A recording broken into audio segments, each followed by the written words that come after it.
Hey everyone, welcome back to the Mass Retirees Weekly Update. Happy Friday the 13th, everybody. I'm Sean Duhamel. Thank you so much for joining with us and tuning in again this week. Now, before I jump into the main news of the week, let me remind everybody of a few upcoming Mass Retirees area meetings. Now, the first meeting takes place this morning on Friday, again, Friday the 13th. We will be down in Plymouth, where I grew up. I am thrilled to be back in America's hometown. This will be our first meeting in Plymouth since the fall of 2019 due to the pandemic. As you all know, we skipped or paused our area meetings for a few years and started slowly ramping that back up last year, and now we're back into the full swing of not only our full schedule again, but we're going to add additional locations both here in Massachusetts as well as down in Florida to try to reach as many members in person as we possibly can. So again, today we will be in Plymouth at 11 a.m. at the 1620 Hotel, which is right down on the Plymouth waterfront. It is the former Sheridan, for those of you who may not have been in that area recently. So again, the meeting starts at 11 a.m. All of our area meetings include light refreshments. We have a cash door prize at the end of the meeting. For those of you who are still in attendance at the end, you have to be present in order to win the door prize. And we'll have some handouts as well. The best part of our area meetings, at least for me and for Frank and our whole staff, is seeing our members face to face and being able to have the opportunity to meet you, to answer your questions, get to know you a little bit. And it is going to be great to be back down in Plymouth, see some of my long-term friends, maybe some of my former teachers, and folks that I've known for a really long time. Next Thursday on October 19th, which is my daughter's 21st birthday, Frank and I will be out in Pittsfield, Mass. This will be our first Berkshire County meeting, again, since 2019. The Pittsfield meeting takes place at the Holiday Inn right in downtown Pittsfield. You can't miss it. It starts at 1 p.m. It's a later start time. Give us a little bit of some opportunity to drive out to the Berkshires from Boston. It'll take a little bit of time, so it's a 1 p.m. start time in Pittsfield next Thursday.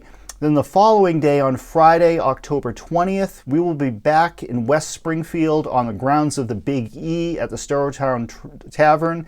That meeting begins at 11 a.m.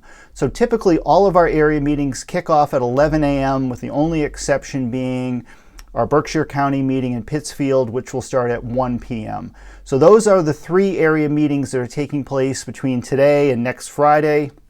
If you happen to be in any of those areas, please come on by. Please, feel free to bring a guest if you like. If you know someone who's a public retiree or an active employee who's nearing retirement and wants some information, bring them along.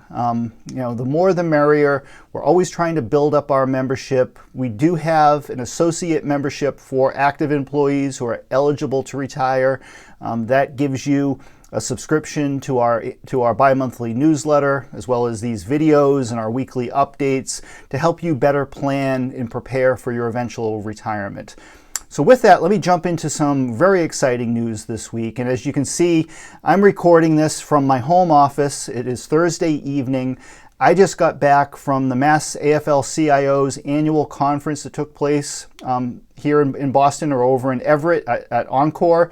Nancy McGovern, Frank Valeri, and I we were at last night's reception, and as well as the full session today. Governor Healy and Boston Mayor Michelle Wu both spoke today. Attorney General Andrea Campbell spoke late this afternoon. But most importantly, our dear friends Chrissy Lynch and Kevin Brousseau were elected President and Secretary-Treasurer, respectively, of the Massachusetts AFL-CIO.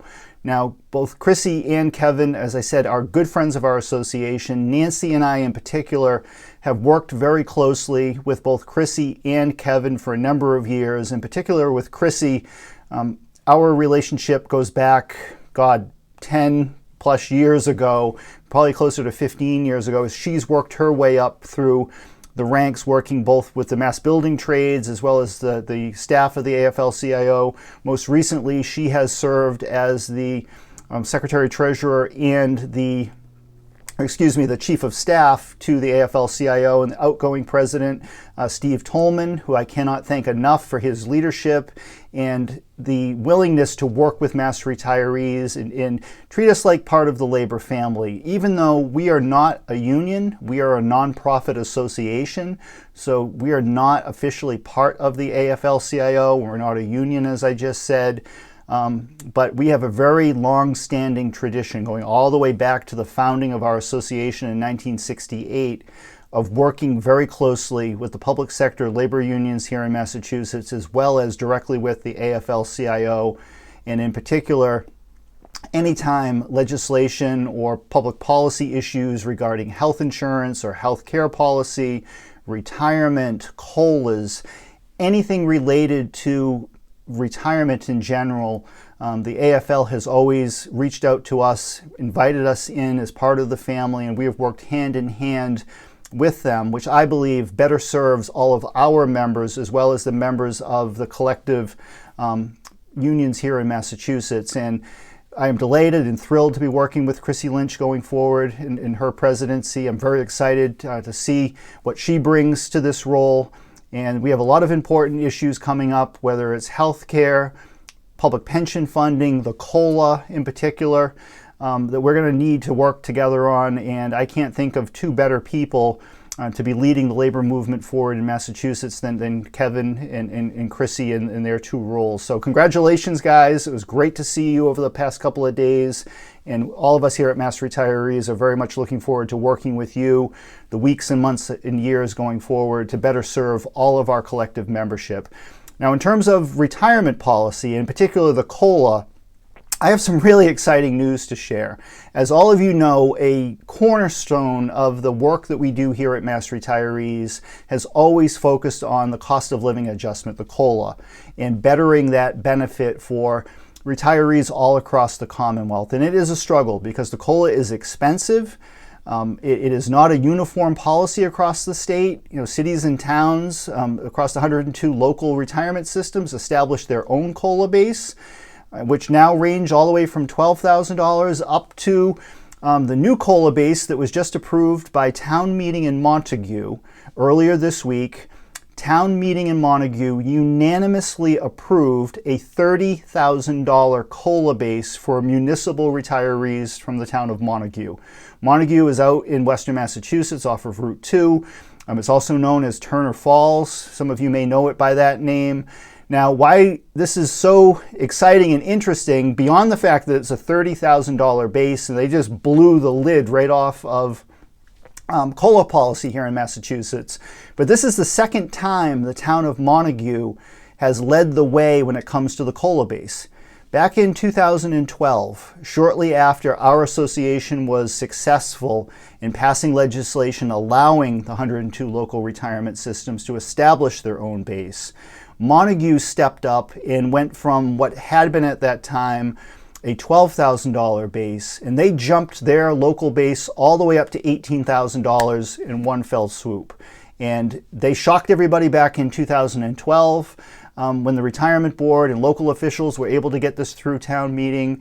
And when we got the notice just Wednesday that this had happened again 11 years later, we were even more surprised. No one expected a community to be able to jump so far forward in terms of a really a meaningful COLA base that, let's face it, 3% of $30,000 is $900 a year in a COLA payment. That is a tremendous benefit, and even more so when you take into effect the fact that in Massachusetts, our COLAs are not treated as a bonus payment or so-called 13th check. Each COLA payment becomes a permanent part of your base pension. So that $900 that will be paid starting next July 1st of 2024 is when this takes effect in Montague. That $900 is quickly going to accumulate and build up the base pension of Montague retirees. Now you may be saying, well, that's great for them, but what does this mean for me? Because we know whether it's state retirees, teacher retirees, and retirees from a number of other systems that have lagged behind, and we still have 3 systems that are stuck at $12,000. And I know those systems are working on it. We have been in communication with at least 2 of them just recently, and who are trying to do what they can to work with local officials to increase their base. And we are willing and able to work with any retirement system, and they know this in terms of helping advance that COLA base forward, whether it is notifying local retirees, advocating before local municipal officials, or simply just giving information and educating folks on how all of this works and how you can structure an increased COLA base to make it affordable for that community. But we still have a number of systems, as I said, just the state and teacher systems are 2 of them, who remain at either $13,000 or $14,000, and the base has lingered at that level for quite a while. It is our hope, and this is the same situation that we saw back in 2012, that Montague and their actions, in particular that it was unanimous at town meeting, that will serve as a catalyst for other systems to also advance their COLA forward in a meaningful way. Rather than just $1,000 or $2 every 5, 6, 10 years, we need systems as they are becoming better and better funded. And I should add that Montague right now is approximately 80% funded. They are scheduled, as far as I know, to be fully funded in 2033. Now, we don't know if Montague has made changes to their pension funding schedule in order to accommodate the COLA. We still have more information coming into us, and we will be reporting in full detail in our January newsletter. And there may have been some changes to the funding schedule to help all of this fall into place, which is completely appropriate and it's normal. Many systems have made adjustments to their pension funding schedules to accommodate new retirement benefits, which that's part of how this is all supposed to work.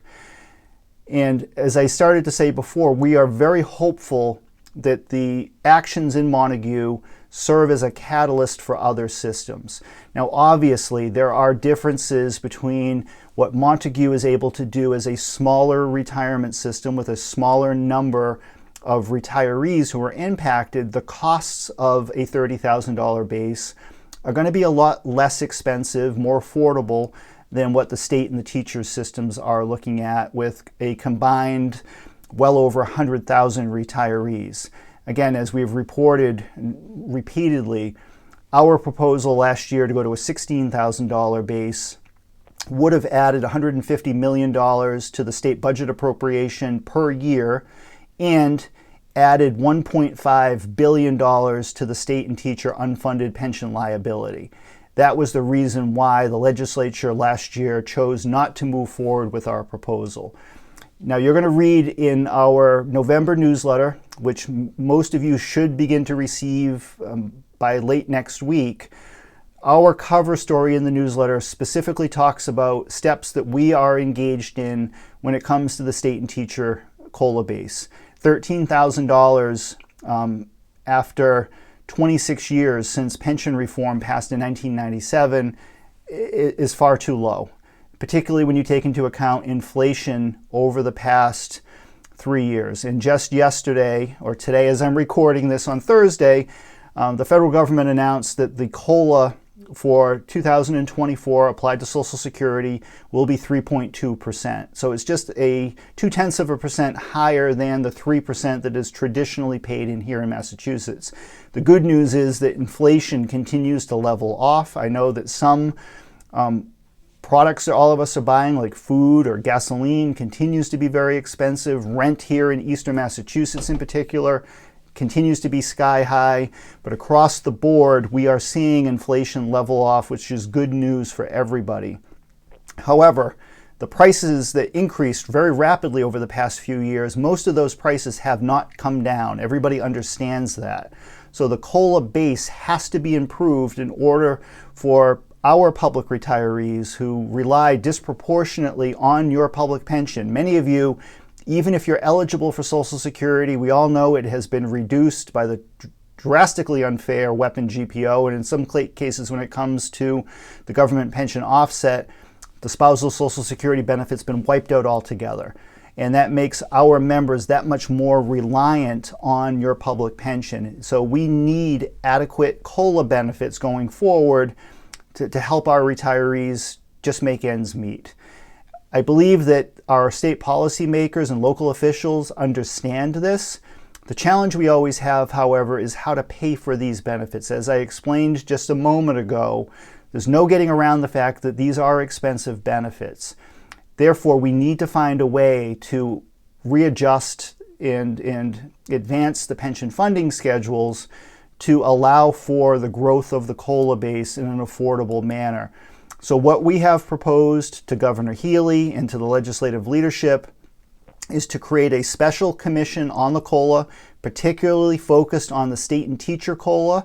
At the local level, as Montague just proved this week, COLA policy continues to evolve and is not such a high hurdle at the local level for a variety of reasons. The main challenge we have is at the state level when it comes to state and teacher retirees. As all of you know, or at least I hope you know, the state government not only approves the COLA base and the annual 3% COLA for state retirees, they also do so for retired teachers. That's why we always say state and teacher retirees. You are in this together as members of the state and teacher retirement systems, which are completely funded by the state government, not local government. So that's the difference. So what we have proposed, and this is very similar to the COLA Commission that was created back in 1996, that led to COLA reform being passed in 1997, which dramatically changed and improved the COLA benefit here in Massachusetts. We have proposed the same type of commission be reestablished a quarter of a century later to tackle the same hurdle that we're now up against in terms of funding. We're very hopeful that the governor and the legislative leadership will find a way to include this proposal in a must-pass piece of legislation, whether it's a supplemental budget or something like that, between now and the end of the year, so we can start to get together and map out a path forward with the goal of having a new benefit in place as soon as possible. In a perfect world, we'd like to see this in place for the coming fiscal year, which would start next July 1st, but time will tell. So this is something that we are very focused on. It is our top priority here in Massachusetts in terms of legislation that we're trying to get passed. It is extremely important. But again, we're very thankful to the Montague Retirement Board, the Montague Town officials who supported this, and Montague Town Meeting who saw fit to pass this unanimously. But they could not have done this without the effective advocacy of the 5-member Montague Retirement Board and their staff. They did a phenomenal job. They've done a great job managing the system, and we're very thankful that the town is willing to share that success with their retirees, and that should be the case everywhere. So with that, I'm going to log off for today. This has been a pretty long video once again. And again, if you're in Plymouth this morning, please come on by and say hello, or Pittsfield next Thursday, or in West Springfield on Friday. We'd love to see you in person. Make sure you come up and say hello to me. It's always nice to see old friends and make some new ones along the way. Take care, everybody. Bye-bye.